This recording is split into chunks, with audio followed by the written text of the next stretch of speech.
Magandang araw ho sa inyong lahat mga kapatid. JDB po uli ang inyong abang lingkod. Pag-usapan natin ngayon, eto hong si Leila de Lima tsaka si na Congresswoman uh, Jinky Beatrix Luistro. Diba? Alam niyo, natutuwa ako nung pinakikinggan ko to eh. Wala, sabi ko nga dapat si Leila de Lima, payagan ho ito na makapag-investigate din dyan ho sa Quadcom. Diba? Eto, tanong ko lang, dahil konti pa lang yung nanood doon sa aking content na yan, alam niyo ho ba na ito pong si Leila de Lima na isa hong civilian sa ngayon ay maaari po siyang makasama sa Quadcom na isa sa mga nag-i-investigate din, isa sa mga nagtatanong? Oh. Alam niyo ho ba na kaya na pwede hong mangyari yun? Oh. Diba? Alam niyo kung paano? Oh. Kung pinanood niyo yung content ko kaninang madaling araw na next live dun sa nauna, pwede ho, basta meron pong isang party list. Sabi ko nga sana makarating sa party list ng Akbayan na kung meron silang, kasi multiple seat yata yung nakuha nila, alisin nila yung isa na incumbent ngayon and then ipalit nila si Leila de Lima. Diba? And then si Leila de Lima, dahil nga naman abogada, sanay na rin sa pag-i-investigate at merong direct knowledge sa mga kaso kay Duterte. So mainam, napayagan ho siya ng Quadcom leadership na makasama sa kanila. So imagine you have Rods Gutierrez, you have Jinky Luistro, you have Acop, diba? You have Abante, sino pa ba yun? Dan Fernandez, no? Paduano, magagaling dyan. Diba? Si Lady in Red na ngayon nasa honeymoon. Oh. Yan mga magagaling pero yung asawa niya. Diba? So, imagine niyo dadagdagan natin ng isang Leila de Lima. Ako mga kababayan, napakaganda ho ng Quadcom. Masasabi ko na dapat po kailangan palagi nang may Quadcom or Quintacom ang Kongreso natin, 'di ba? Sa pag-iimbestiga dahil sila ho yung mga halal ng bayan bilang representante. And at the same time ay mga mambabatas din po. Okay? Hindi lang senador ang mambabatas. Sabi ni Tuwadcom. Paano naman naging Tuwadcom? 'Di ba? Explain. King Kong. Maganda na yung Quintacom kasi pag King Kong baka tunog King Kong 'Di ba? But actually, they plan to do that. Kaya lang dahil sa mga ano man nangyayari. I don't know anong dahilan ba't hindi natuloy. Pero magsasama yan. Si Adjong, magaling din si Adjong. Yan. 'Di ba? So, eto naman isa, Huwadcom daw. So, kung Huwadcom, sino tunay? Shout out kay Susan Collis. Yan. Alright. So, tingnan nyo Directed to the former senator. Ma'am, I understand that almost all your cases were dismissed already. That is correct, Your Honor. All cases were dismissed already. There are 3 cases. First one was dismissed, granted, the demurred evidence was granted in 2021. And then the second case, acquitted po ako in 2023. Although that...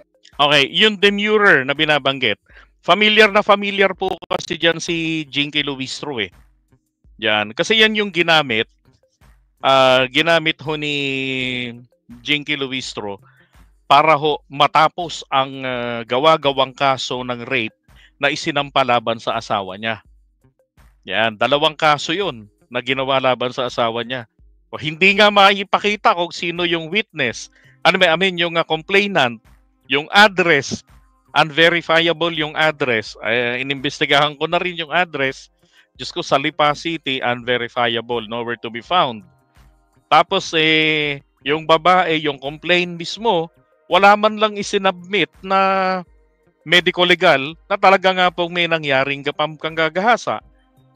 So, nakapagtataka rin kung bakit etong korte, ang piskalya, tinanggap yung kaso.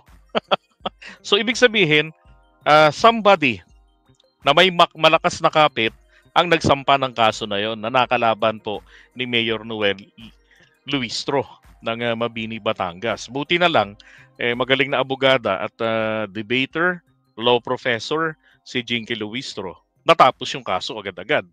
Diba? Pagkatapos silang malaman. Pati yung second na sinampa, sa piskalya pa lang, naharang niya na. So hindi niya na kinailangan pang itago yung asawa niya. Kasi baka mamaya, pag hindi niya itinago si Mayor Noel, baka mapatay sa kulungan yun. Di ba? O, ng mga kalaban nila sa politika. At totoo nga raw na bumaha ng baril, literal, doon sa lugar nila noong campaign period ng 2022. Alright, so tuloy natin to. Acquittal was elevated to the Court of Appeals or was questioned before the Court of Appeals by the Office of the Solicitor General na labag po sa principle of sa right against double jeopardy. Kasi acquittal nga po. The third case was also dismissed this year. The last third trumped-up drug charge or case was dismissed. Na-dismiss po nung July lang of this year. So, wala na po. And all these cases pertains to violations of the dangerous drugs law? Yes, conspiracy daw po to commit illegal drug trading. At first, it was just an illegal drug trading consummated. Pero na-realize ho ata ng mga prosecutor ng DOJ na mahihirapan sila sa isang consummated illegal drug trading na charge dahil wala nga real evidence, walang physical evidence, walang drugs. Hindi nila in-identify ano ba yung drugs na traffic ko. Ayun, importante ho kasi yun, specifically sasabihin mo ano yung traffic niya. Ano yung ninegosyo niya. 'Di ba?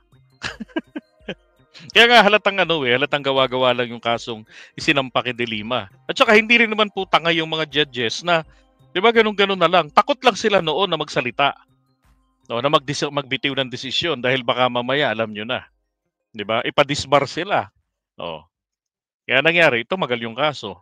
Wala akong allegation, wala yun sa information at walang money trail, walang paper trail. So kaya in-amend nila po yung mga charges into conspiracy to commit illegal drug trading, obviously believing that testimonial evidence would be enough.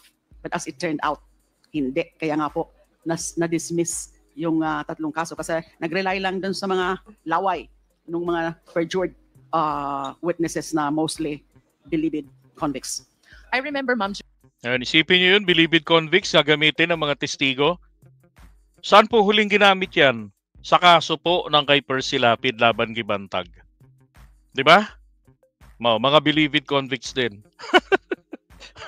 Ay nako, the design is very obvious. During the previous hearings, you made mention about witnesses who recanted their testimonies, which were used in the prosecution of your cases.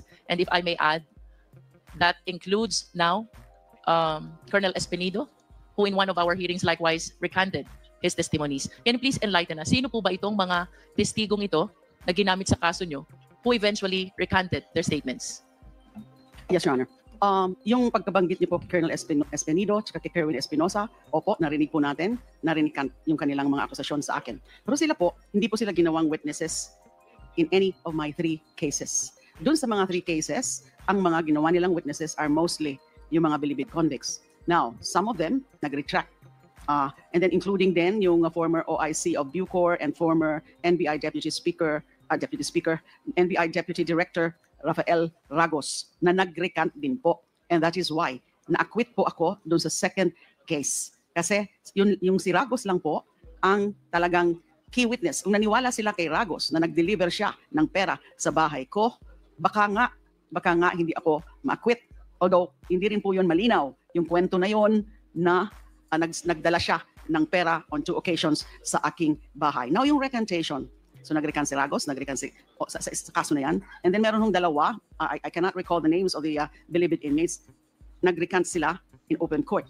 Na yung iba po, sumulat po sila sa handling judge ng remaining case, yung third remaining case. Sumulat sila na nais na nilang mag-recant dahil kino-urge lang daw sila at natakot po sila sa kaligtasan ng kanilang pamilya.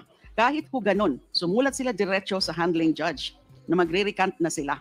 Dinismiss pa rin po ng handling judge. Kasi kahit wala po yung mga recantation na yan ng mga witnesses, ang conclusion ng judge, hindi credible ang mga witnesses na yan. Marami siyang nakita, inisa-isa niya. It was such an exhaustive decision or order granting demurrer to evidence. Inisa-isa niya yung mga testimonya ng mga delivered inmates at nakita niya yung mga diferensya, yung mga inconsistencies on material points, yung incredulity, yung imposible ng mga sinasabi nilang mga sitwasyon na kwinento lang nila na walang corroborative evidence, laway lang nila. So hindi na po kailangan yung recantation kasi dinismiss na po.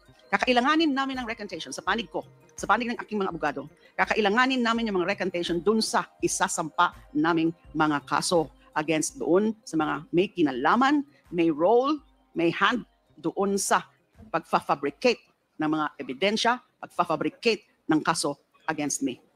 Ma'am, perhaps the testimonies of those who recanted were not necessary to be able to establish a proof beyond reasonable doubt.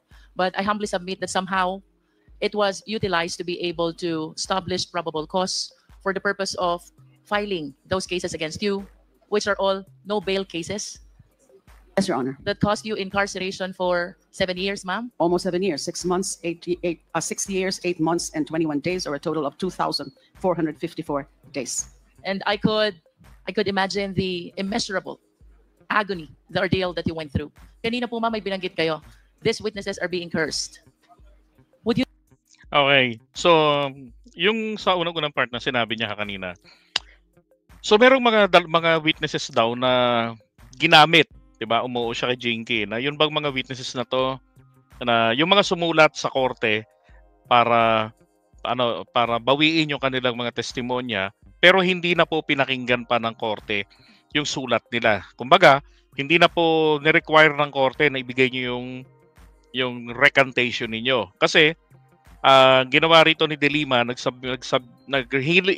ibig sabihin po ng demurrer, ito po ay isang kahilingan sa judge mismo na may hawak ng kaso na pwede ho bang tignan nyo muna ang mga ebidensyang sinampa ginamit laban sa akin sa kasong ito.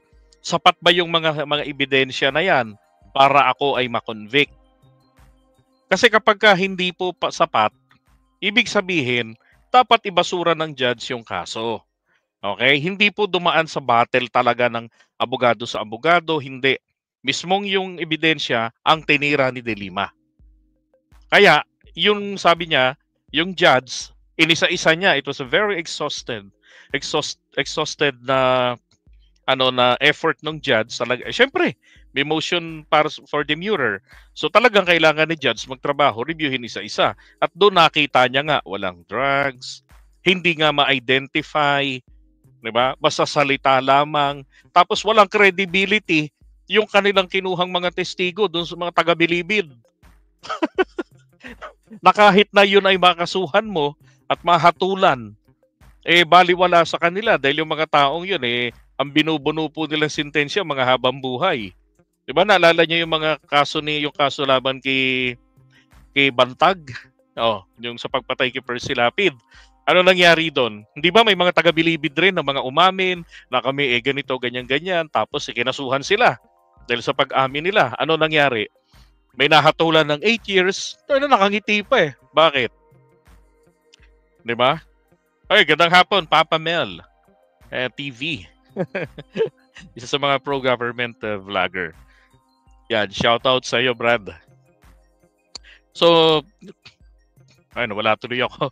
Now, yun doon sa mga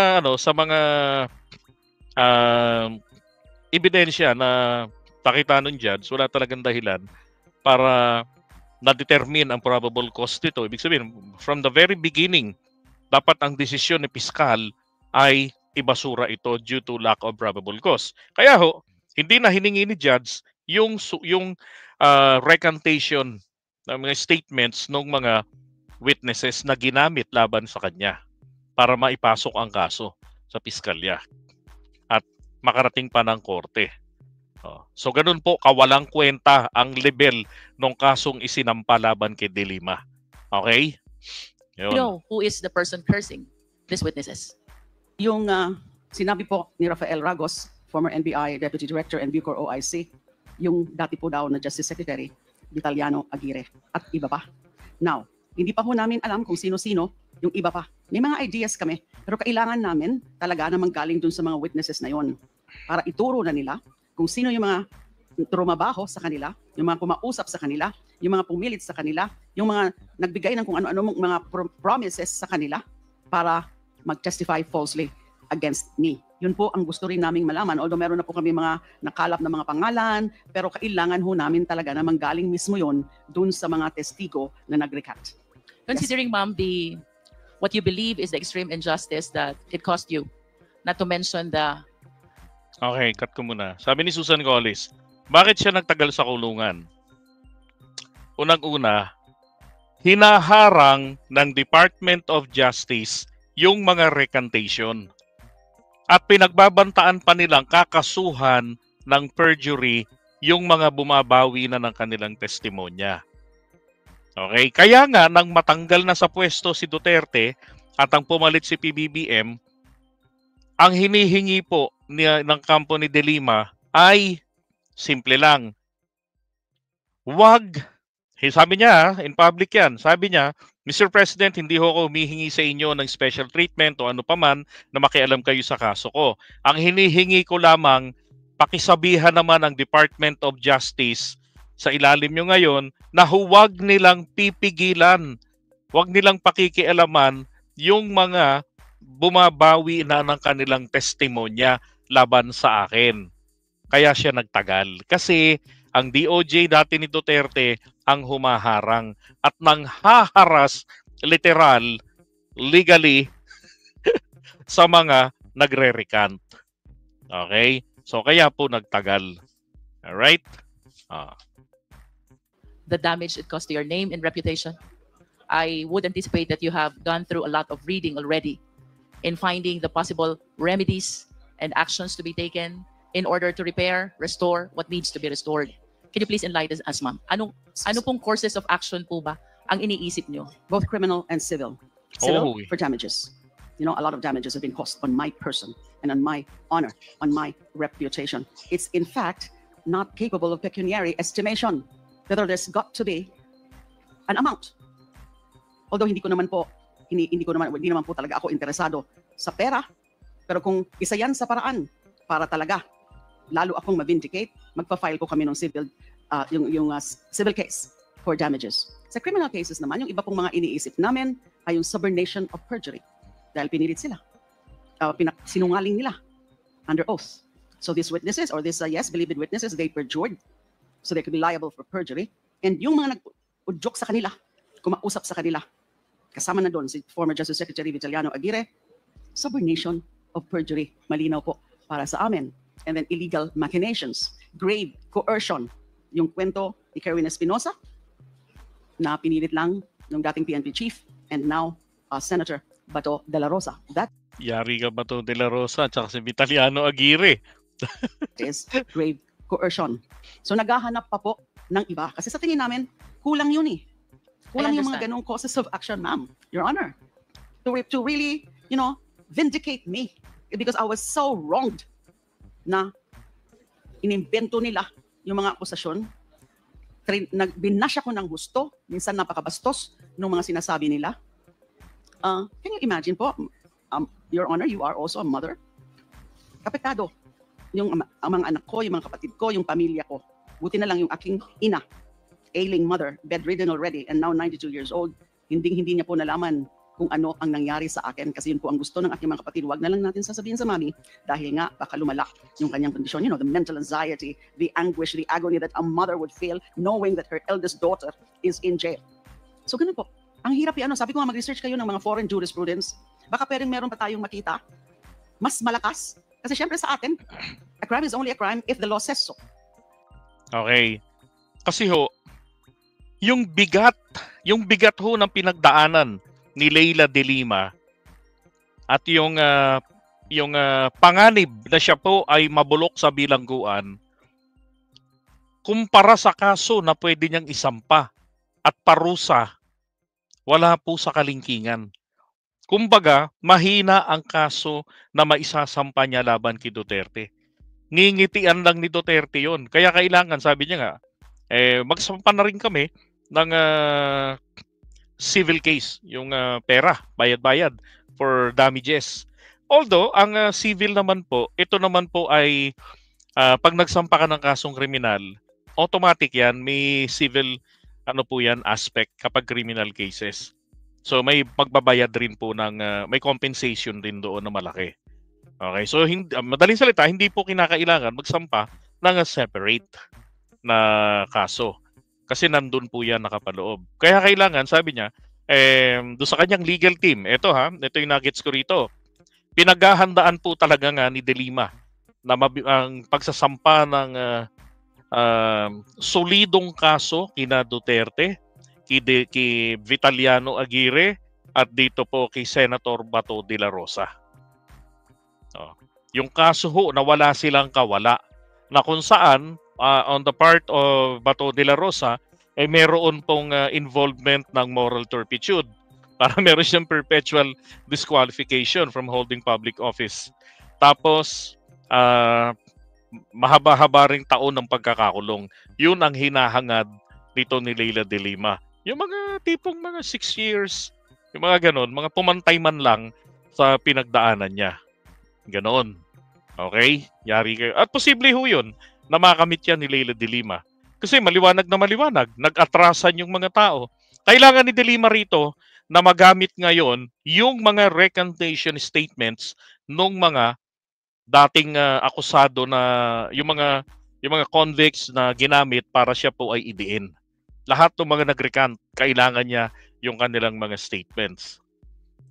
So limited yung choices mo. Dapat mapunta dun sa elements ng isang charge, ng isang krimen. Pero nakukulangan pa po ako. Hindi pwedeng ganyan lang. Subornation of perjury, grave coercion, incriminating one's honor. Meron pa siguro mas matindi na tunay, nakakatawan, na marirepresent, makikita kung gaano katindi yung ginawa nila sa akin. Yun po so far ang pwede kong sabihin. Thank you, Your Honor. And it is on this slide, Mr. Chair, that I wish to appeal to the Quadcom that perhaps we can look into the possibility of legislating in order to define and penalize the particular act of fabricating cases, Mr. Chair. Oo, ginawa yun sa asawa niya kasi. Because with the narration of facts shared to us by Senator De Lima, indeed, the agony, the ordeal, the damage is immeasurable, and I conform to her position that the courses of action that she is considering to file are indeed insufficient and not commensurate to what she went through already. So I hope that the Quadcom can consider as well looking into the possibility of defining and penalizing the crime of fabrication of cases. Thank you, Mr. Chair. Thank you, Congresswoman. Mr. Chair. Thank you. Okay, alam niyo, dapat kasi roon sa fabrication of cases na ganyan yung subornation, the perjury, yung nag-udyok ka sa mga tao na magsinungaling, mag-imbento. Ang pinaka-the best na magawa rito nila, pabigatin ang parusa. Kasi ho, yung ganong klaseng subornation, perjury, buhay ng tao at saka kalayaan nito, kinabukasan ng hindi lang ng tao na yon, kung hindi po ng buong pamilya nito ang sisirain. Kaya kinakailangan yung mga ganong klase na mga tao na nag-utos sa kanino man, nag-udyok, nagbayad para magsinungaling ang isang testigo at syempre sinungalingan, dapat po ang parusa diyan ay habang buhay na pagkakabilanggo. Bakit? Ang pinaglalaruan niya po ay ang kinabukasan ng buong pamilya nung akusado, nung inosente. Kaya ho dapat, di ba, kung yung inosente ay makakasuhan at o nakasuhan at nakulong, siraho ang kinabukasan ng pamilya niyan. Dahil po sa inimbentong kaso lang. Kaya nga, kapag napatunayang inimbento lang, ang promotor dapat po makasuhan din at maging penalty nito ay life sentence. 40 years dapat. 'Di ba? Alam nga naman na yung pumatay lang ng physical na katawan ang parurusahan ng reclusion perpetua. Dapat po yung pumatay rin ng kinabukasan. I hope you agree with me. 'Di ba? Dapat sila rin ho maparusahan ng napakabigat. Yun naman ay hindi naman na po yan. Kung sakali pong magkaroon ng amendments ng ganun, hindi po mapaparusahan kung sino yung mga may kagagawan dyan ng ganong kabigat. Okay, yan po iira lamang na maparusahan dyan yun pong inabutan, no, yung pagkatapos ng bumigat ang parusa at may gumawa ng ganong kalokohan, so sila lang po yung mapaparusahan ng ganong kabigat. Pero kahit papaano, maiiwasan na, di ba? Mag-iisip na sila, mag-aalangan na sila na kumuha pa ng tao para magsinungaling, para sirain yung kapwa nila. Yun po yung punto roon. So ito nga, in aid of legislation ang ginagawa rito ng Quadcom. Tingnan yung reaction ni Duterte, ha? Congresswoman Luistro, yes, we will consider that. In fact, we already asked the Secretariat earlier to conduct research on the said subject matter that you have just mentioned. Mr. Chair. So, Grabe, nung tatalas yung utak nila. Pinakikinggan ko yung Quadcom na yan, wala naman siyang binanggit doon. So, ibig sabihin, verbally, sinabihan niyan yung Secretariat na mag-research kayo tungkol dyan. Diba? Pero kung ako siguro tatanungin nila, pahabain nyo yung parusa sa Subordination. Diba? Bigatin nyo na lang. yes, Mr. President. Hindi kailangan. Ganun kakapal yung falsification pati perjury. I-apply mo lang yung batas. We will also consider that, Mr. President. Yung device penal code, tanungin mo lang yung abogado ninyo. Hindi na kailangan. Diba? Sabi ko sa inyo aware ang utak nito sa mga batas Why make so many laws na wala namang kapunta-punta? Thank you, Mr. Nandiyan na lahat President. yan sa revised penal code. We will. Basahin lang ninyo, sir. Thank you. Maintindihan Salamat ninyo, po. I'm sure. Salamat po. The next interpellator is Congressman Paulo Ortega. Ayun, wala na. Okay, so dito ngayon, delikado lagay rito ni Duterte kasi mabigat ho, pinaghahandaan talaga siya nito ni Leila de Lima. Okay? Para sa akin, deserve naman po. Kaya nga, sabi ko nga rito, dapat makapag-imbestiga rin si Leila de Lima sa Quadcom. Kasi, higit sa lahat, siya yung isa sa mga may nalalaman doon sa mga akusasyon laban kay Duterte.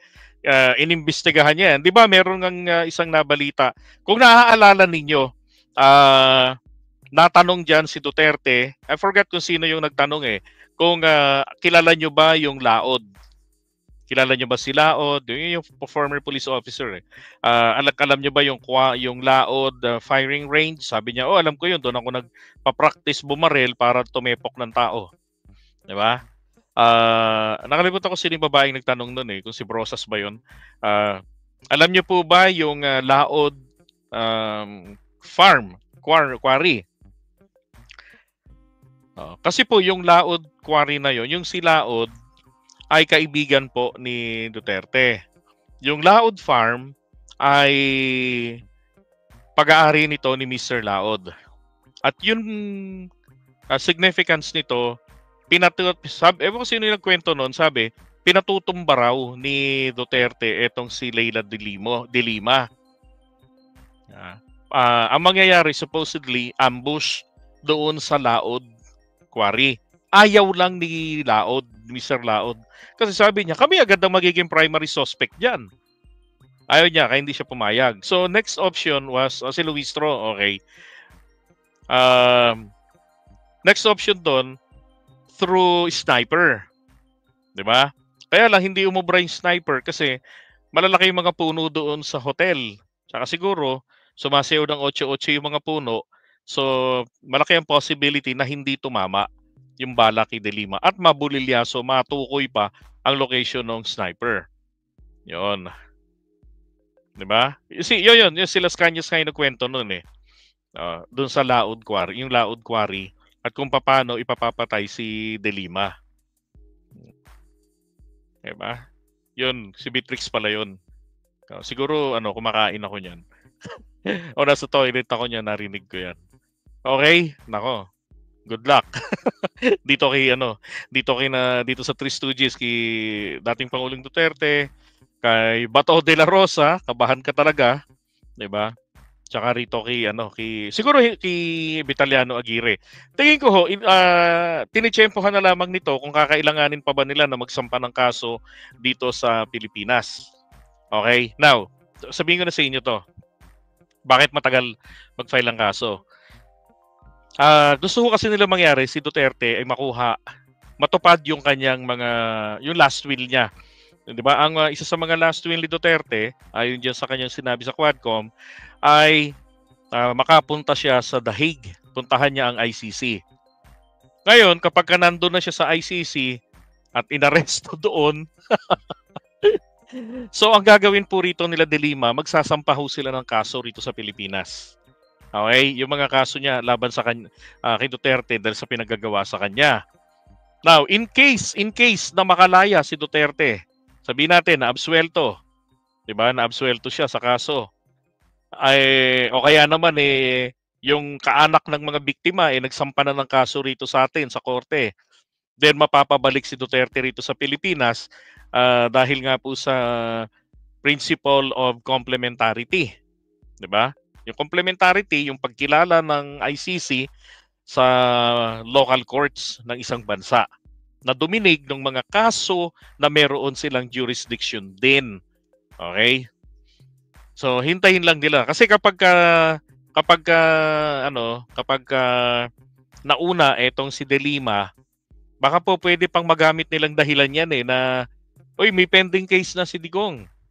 'Di ba? Unahin na muna natin itong tapusin, patay. Sabi nga ni Duterte, magmadali na. Kasi nga baka hindi na siya abutan, baka mamatay na siya. Hindi abutan siya ng ICC.